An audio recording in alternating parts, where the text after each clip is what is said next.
Muito bom dia para você, meu irmão, minha irmã. Nosso evangelho de hoje está em João capítulo 12, dos versículos 20 ao 33. Na verdade, estamos também no quinto domingo na quaresma. Nós passaremos a meditar em textos que se aprofundam ainda mais nas etapas finais da vida de Jesus, e não só no seu sofrimento na cruz, etc., mas principalmente na conjuntura, da situação de entrega que ele viveu nos seus últimos dias aqui na terra. Nosso texto hoje fala sobre o grão de trigo que deve morrer. E aqui é Jesus falando para os seus discípulos que, a não ser que o grão de trigo seja enterrado no solo, morra para o mundo, não será nada mais que apenas um grão de trigo. Mas, se enterrado, esse grão de trigo brotaria e reproduziria muitas e muitas vezes.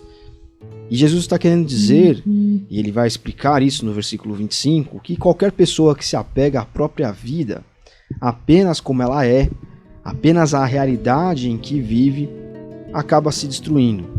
Mas quem perde a sua própria vida, sem criar obstáculos ao amor, a terá para sempre, pois essa é a vida real e eterna. A vida que ama a Deus não cria obstáculos para fazer a sua vontade. Jesus fala no 26, se vocês querem me servir, sejam os meus seguidores. Aí vocês estarão onde eu estiver, prontos para me servir, e o Pai honrará e recompensará quem me servir. Então, aqui, nessa semana, nós estamos refletindo justamente sobre essa situação que Jesus fala aqui. Sobre o motivo pelo qual ele veio a este mundo, e não só veio, mas se entregou pelas pessoas. Um mundo que está em crise, como ele fala no versículo 30, mas que deixaria essa crise quando Jesus fosse levantado da terra e reunisse todos ao seu redor. E quem está reunido ao redor de Cristo após o seu levantamento da terra? Justamente nós, a igreja. Quem deve buscar uma vida de serviço? Aqui Jesus usa essa palavra servir, ou ser o seu seguidor, no versículo 26. É justamente aquele que busca ser o seu discípulo.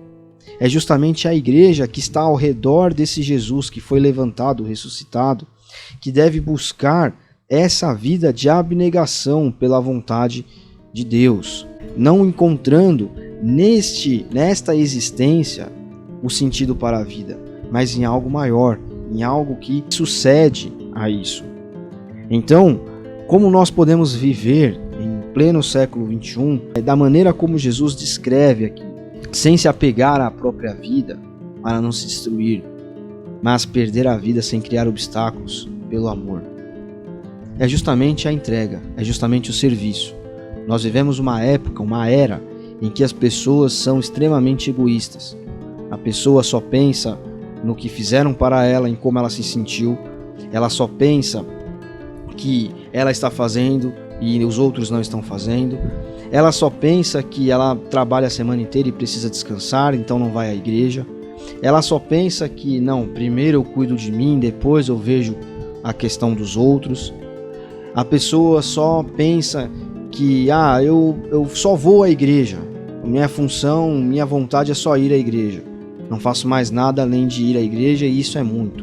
Então não me engajo com o evangelismo, não me engajo com o ensino, não me engajo em aprender mais, não me engajo em participar da igreja, não me engajo em participar de um ministério, em ajudar alguém, em discipular uma pessoa, em compartilhar o evangelho com quem está ao meu redor, e só penso mais em mim, mais na minha existência, mais em viajar, mais em acumular, menos em repartir, mais em como eu me sinto em relação ao que me fizeram, aos outros, às situações. Veja, uma vida egoísta, uma vida autocentrada, uma vida egocêntrica, que só pensa em si mesmo. Mas Jesus aqui, durante toda essa Semana Santa, que nós possamos refletir sobre isso, ele não pensa em si mesmo. Ele dá o exemplo pensando nos outros, sendo o grão de trigo que, enterrado, pisoteado e até aquele momento morto, na verdade se entregou pelos outros, não pensou em si. Sendo Deus, ele poderia evitar todo esse martírio, mas ele não fez isso. Ele pensou em mim e em você, que hoje estamos aqui, pensou nos cristãos que ainda virão, pensou nos nossos irmãos cristãos do passado, pensou em toda a humanidade que deve então, a partir do seu exemplo, buscar fazer como ele diz no versículo 25, não se apegue à própria vida, porque quem faz isso está apenas se destruindo.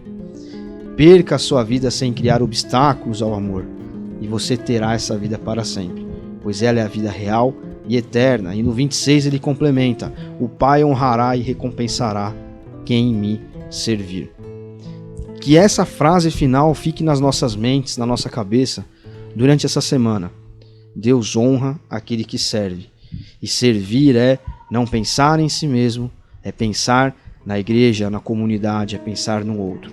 Se nós perdemos a nossa vida sem criar obstáculos ao amor, nós ganharemos tudo e para sempre. Pois essa vida ganha é uma vida real e eterna. E é real e eterna porque deixa marcas em outras pessoas, marcas em outras vidas e, portanto, fica escrito na eternidade, em algo que perdura mais, perdura para além da nossa existência aqui nessa terra. Deus abençoe você. Até amanhã.